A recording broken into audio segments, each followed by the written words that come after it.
শীতের শুরু আর সন্ধ্যাবেলা বের হওয়ার একটা পালা শুরু। আসলে বের হয়েছিলাম গ্রোসারি করতে। আমি তো টানা 2-2.5 মাস বেড রেস্টেই ছিলাম, আমার পায়ে প্লাস্টার ছিল। তো গ্রোসারি করার যে আনন্দটা ছিল সেটা মিস করছিলাম এতদিন।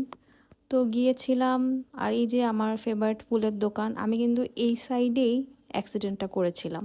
বের হয়েছি তো বেশ কয়েকদিন হচ্ছে, কিন্তু এই সাইডটাতে আসা হচ্ছিল না। ইকরাতে চলে আসলাম ফাইনালি।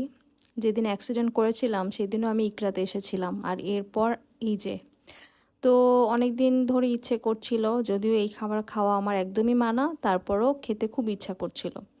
গরুর বট আর রুমালি রুটি, যদিও আমার হাজব্যান্ডের একদমই পছন্দ না, সে একদম রাতের ডিনারটাই সেরে নিল।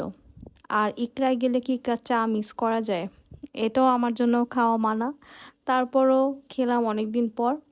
সেদিন বের হয়ে দেখলাম যে অনেকগুলো নতুন নতুন দোকান হয়েছে, মনে হচ্ছিল যে মেলার মতো।